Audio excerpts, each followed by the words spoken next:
उत्तर प्रदेश के बरेली जिले का एक ऐसा सीरियल किलर जिसने अपने नाम की दहशत फैला रखी थी, बल्कि एक नहीं, दो नहीं, तीन तीन थानों के 90 गांव में अपनी दहशत फैला रखी थी। औरतों ने घर से निकलना बंद कर दिया था, खेतों में काम करने जाने से बंद कर दिया था, बल्कि घरों में भी डर डर कर रहने लगी थी, क्योंकि ये सीरियल किलर सिर्फ औरतों को ही टारगेट करके उनका कत्ल करता था और लगभग एक ही उम्र की महिलाओं का कत्ल करता था। जितनी भी इसने महिलाओं को कत्ल किया वो 50 साल से ऊपर की महिलाओं को कत्ल करता था। आखिर कौन था ये सीरियल किलर और क्यों करता था महिलाओं की हत्या? पुलिस ने जब खुलासा किया तो क्या सच्चाई निकलकर सामने आई? आइए जानते हैं इस घटना को विस्तार से। आदाब, नमस्कार, मैं हूं मुबीन खान। आज की जो सच्ची घटना की कहानी है वो है उत्तर प्रदेश के बरेली जिले के। उसी बरेली जिले में 3 थाने लगते हैं, शीश थाना, शाहीगढ़ और फतेहगंज। इन तीनों थानों के तकरीबन 90 गांव में एक ऐसी सीरियल किलर की दहशत फैली थी, क्योंकि इन तीनों थाना क्षेत्र में पिछले 2023 जुलाई से अब तक 9 कत्ल हो चुके थे और उनमें सारे कत्ल महिलाओं के ही कत्ल हुए थे। बल्कि 3 कत्ल की पुलिस ने खुलासा कर दिया था, लेकिन जो 6 महिलाओं के कत्ल हुए तो उनका अब तक खुलासा नहीं हो पाया था। और इन 6 कत्ल में जितनी भी महिलाओं के कत्ल हुए, इनमें एक सिमिलरिटी थी कि सभी की उम्र 50 साल के ऊपर की थी। तभी पुलिस पसीना छोड़े हुए थी इन किलर को ढूंढने के लिए, लेकिन किलर उनके हाथ नहीं लग रहा था। लेकिन पुलिस को इस बात का पूरा एहसास हो गया था कि इन जो 6 कत्ल हुए हैं, जिसने भी इनका कत्ल किया है वो एक ही शख्स है, क्योंकि इन सारे कत्ल में पूरी एक ही सिमिलरिटी मिलती थी। एक ही तरीके से कत्ल किया गया था और जितनी भी महिलाओं के कत्ल हुए थे उनकी उम्र भी लगभग एक जैसी ही थी। और मारने का जो तरीका था, गले में फंदा लगाकर गला घोटना और बाएं तरफ गांठ लगाना, ये सिमिलरिटी पुलिस को इस बात का सबूत दे रही थी कि जो भी किलर है वो एक ही किलर है और एक ही तरीके से इन सभी महिलाओं को मार रहा है। पिछले साल से शुरू हुआ ये कत्ल का सिलसिला जुलाई से, और नवंबर तक लगभग 5 कत्ल हो चुके थे और पुलिस ने पूरी ताकत लगा दी इस सीरियल किलर को ढूंढने में, लेकिन पुलिस खाली हाथ ही रही।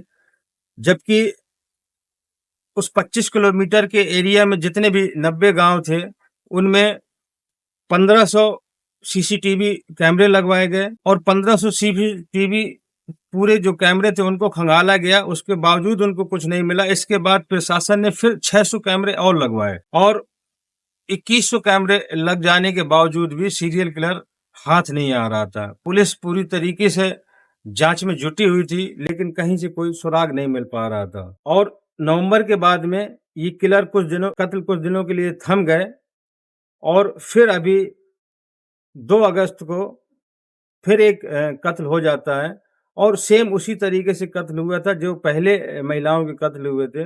तभी पुलिस फिर एक्टिव हो जाती है और इस बार वहाँ के जो एसपी होते हैं बरेली जिले के, वो 14 टीमें गठित करते हैं। फिर उसके बाद में वो टीमों को और बढ़ाकर 22 टीमें कर देते हैं और 22 टीमों में लगभग 100 पुलिसकर्मी लगाए जाते हैं और उस सीरियल किलर की तलाश में पुलिस पूरी तरीके से जुट जाती है। लेकिन फिर अभी भी पुलिस के हाथ कुछ नहीं लगता।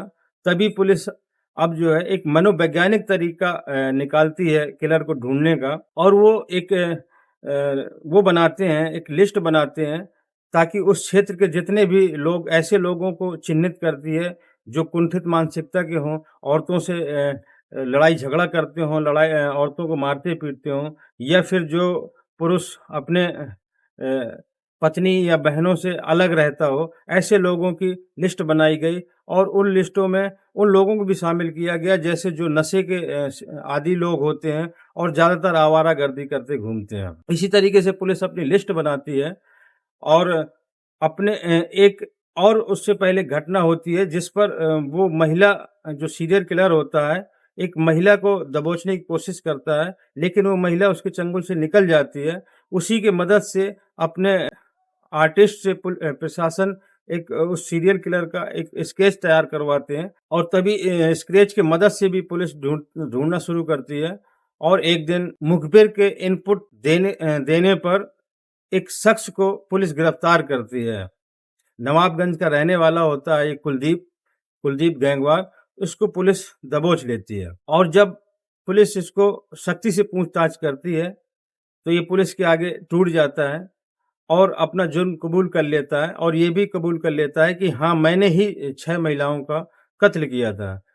पुलिस जब पूछताछ करती है तो पुलिस से वो अपनी बात बताता है, तो पुलिस ने बताया कि असल में जो कुलदीप गैंगवार होता है, का देहांत हो जाता है इसकी माँ का, तो इनके पिता दूसरी शादी कर लेते हैं और जो सौतेली माँ आती है, वो इसके साथ अच्छा व्यवहार नहीं करती और इसको अक्सर प्रताड़ित करती रहती थी। इसलिए औरत जात से इसको चिढ़ होने लगी थी और जब ये बड़ा होता है, जब इसकी शादी हो जाती है, तो इसकी पत्नी से भी इसके रिश्ते अच्छे नहीं रहते और पत्नी भी इसको छोड़कर चली जाती है।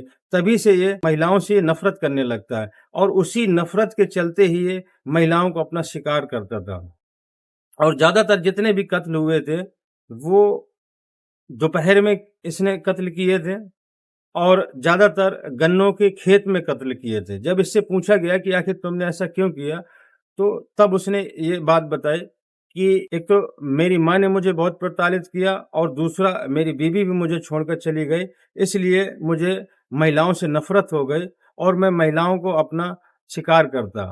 और जो भी महिलाएँ हार खेत जातीं और मैं देखता कि ये अकेली हैं, तो उनसे मैं मिलता और उनसे संबंध बनाने की बात करता और वो जो महिला संबंध बनाने पे राज़ी हो जाती, मैं उनको छोड़ देता और जो महिला संबंध बनाने से इनकार करती, तो मैं उसका कत्ल कर देता था। तभी वहाँ के जो क्षेत्र के लोग होते हैं, वो इस शख्स को जानते होते हैं और उन लोगों के भी बयान निकल कर ये आते हैं कि उन्होंने कहा कि अक्सर हम इसको देखते थे और ये यहीं रहता था, लेकिन हम लोगों को कभी ऐसा नहीं लगा कि ये जो कत्ल हो रहे थे, ये कर सकता है।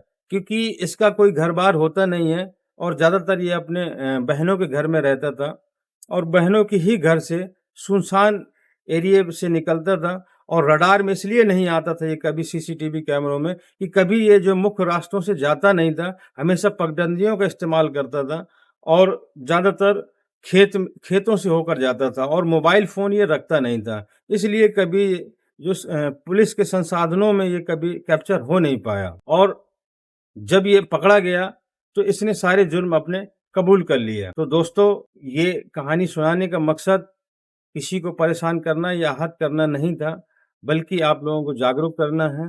अगर आपको ये वीडियो अच्छा लगा हो, तो लाइक, शेयर, कमेंट ज़रूर करें और अगर फ़ेसबुक में देख रहे हों, तो फॉलो ज़रूर करें। मिलते हैं अगले वीडियो में। जय हिंद।